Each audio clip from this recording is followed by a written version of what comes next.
राधे राधे दोस्तों। कभी कभी जिंदगी इंसान से उसका सबसे कीमती रिश्ता छीन लेती है, लेकिन उसी टूटन के बाद भगवान किसी ऐसे इंसान को भेजते हैं जो बिखरी हुई जिंदगी को फिर से जोड़ देता है। आज की कहानी एक ऐसी औरत की है जिसे समाज ने अपशकुनी कहा, लेकिन एक इंसान ने उसे फिर से जीना सिखा दिया। जयपुर शहर की पुरानी हवेली व्यास निवास दूर से देखने में जितनी भव्य थी, अंदर से उतनी ही खामोश हो चुकी थी। ऊपरी मंजिल की बालकनी में बैठी नैना चुपचाप बारिश को देख रही थी।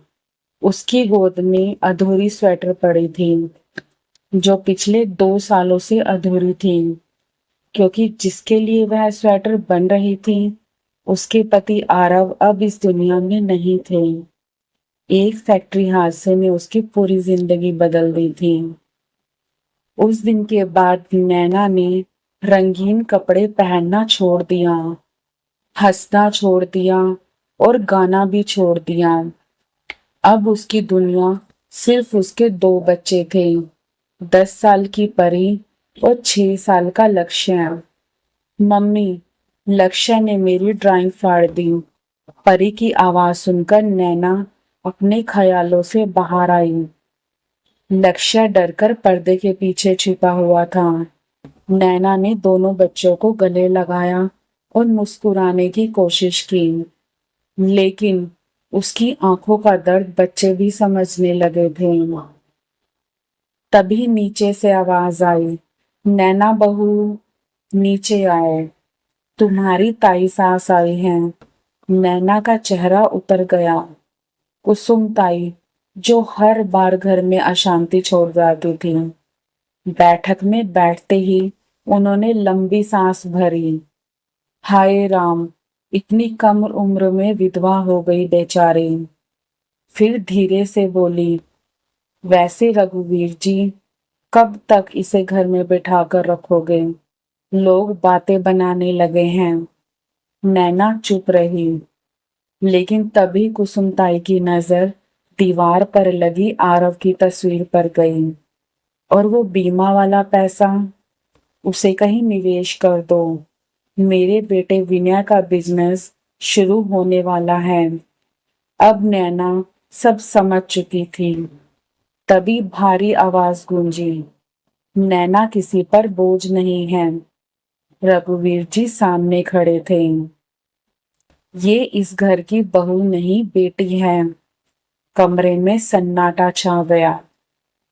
उसी रात रघुवीर जी ने एक खबर दी, अंश अगले हफ्ते वापस आ रहा है।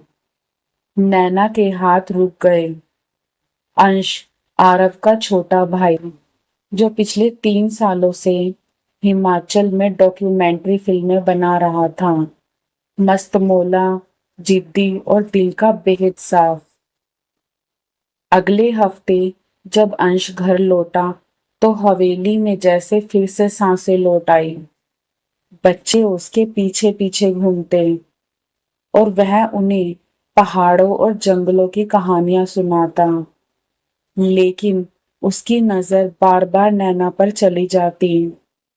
वही नैना जो कभी पूरे घर की जान हुआ करती थी, अब बिल्कुल खामोश हो चुकी थी। एक दिन अंश ने स्टोर रूम से पुराना गिटार निकाला और नैना के सामने रख दिया। भाभी, आपने गाना क्यों छोड़ दिया? नैना चौंक गई। आरव को उसकी आवाज बहुत पसंद थी, लेकिन पति के जाने के बाद उसने गाना छोड़ दिया था। अब इन सब का क्या मतलब? नैना ने धीमे से कहा। अंश मुस्कुराया। मतलब है, क्योंकि आपकी आवाज अभी भी जिंदा है। धीरे धीरे अंश बच्चों के साथ साथ नैना की टूटी जिंदगी को भी संभालने लगा, लेकिन समाज की नजरें तेज हो चुकी थी। एक दिन कुसुम ताई ने सबके सामने ताना मार दिया। देवर के आते ही बहू के चेहरे पर रौनक लौट आई। नैना का चेहरा सफेद पड़ गया। वह भागकर अपने कमरे में चली गई। उसी रात उसने अपना गिटार तोड़ दिया। उसे लगा वह सच में इस घर पर बोझ बन चुकी है।